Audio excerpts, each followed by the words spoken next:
Hey everybody, it's Irene with BrainStormAcres, and today I am down in the studio. Now I'm doing some work, some enamel work and stuff like that.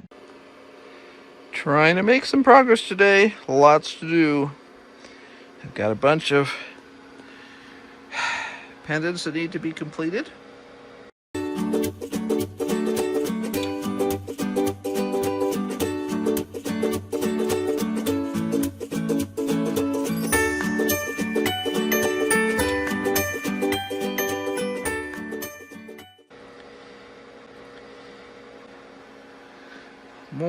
More besides this. Looks very messy, but it actually does make sense. Each one of those little containers is a different color. And they're carefully labeled with colors, numbers. And there's some samples. And there's some inspiration and thought processes. Very messy looking. I do need to clean it up a teeny bit today, but not much.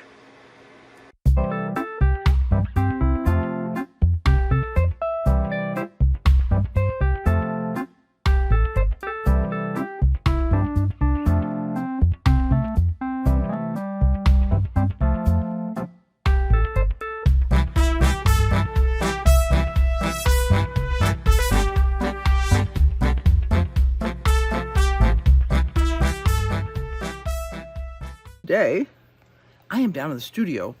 Now I'm doing some work, some enamel work and stuff like that, but I was cleaning up a little bit in between things because it's one of those hurry up and wait things sometimes. And one of the things that I was thinking about was I needed to pick up some media that's used in these, in these vibratory tumblers. And the container literally just crumbled. And as I was cleaning it up, I was thinking to myself, yeah, I am seeing people use all kinds of plastic feed bags and stuff like that to pick up, to build with. And we actually own some UV protected hyperdobe bags that we're considering possibly using for something, probably in the yard as, part of a outdoor kitchen or something like that. But people are actually building their homes with all kinds of things, and most of these things are not UV protected. So I thought I would share something that is just something to think about. Now, what this is this is the bottom shelf of it's a gorilla shelf, and it's underneath my vibratory tumblers. This is on there so that when you crash into it, you won't kill yourself. It's a piece of metal sticking up. You can whack yourself.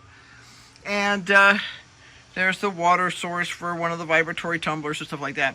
And one of the things I've had historically stored here was a couple of these bags. And these bags are full of media. And this is what I mean by media. It's stuff that's used in the vibratory tumblers to do the polishing. Let me pop up top here. Oh, see? You just put it in there. It's got, in this case, this one here has a pump that brings water up out of that bucket down there and zooms it around in here. It washes off the dust and any pieces of metals and stuff like that that get ground off. And it helps to do, it's an automatic processing process that's used.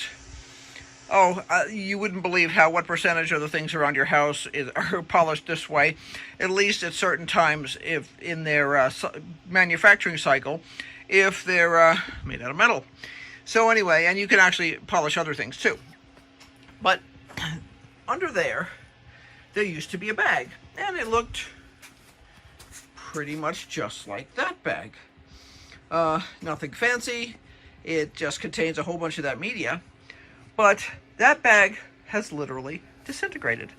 And the net result of that is that the media that was down there on that shelf splurged out onto the floor and became really annoying. So I have 2 boxes full of it now. And I am going to put that back under there because I need to store it there. But I wanted to share the bag.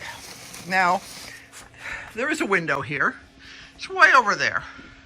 Way over there. On the other end of the wet area. And now that is probably, let's see, this is I would say that's probably 10, 12 feet away. So this area over here never gets any direct sunlight. But this is the bag.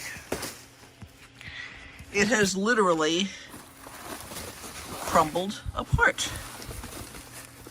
See, it says fiber finish, and it's a specific type of thing. But this bag, like I say, has never been in direct sun in my shop. Now it's a couple of years old, but it has literally crumbled. I mean, look at that. That is actually dust from the plastic. So this is just one of those things I think people need to think about when they're considering using random bags. I have no way of knowing what this bag is made out of. It's just plastic. It could have been recycled. You can see it originally held 50 pounds of stuff, but it has completely disintegrated. So if you are going to use any kind of plastic bags to contain a soil mix of some sort, look at that. It's one-handed, and I'm not left-handed, I'm right-handed. So this stuff is just like crumbling. You have to consider, if you're going to use plastic bags of any sort like this, these are woven plastic, obviously you can see the weave to them, to do any kind of building, whether it's a house, a shed, or anything else, consider your source.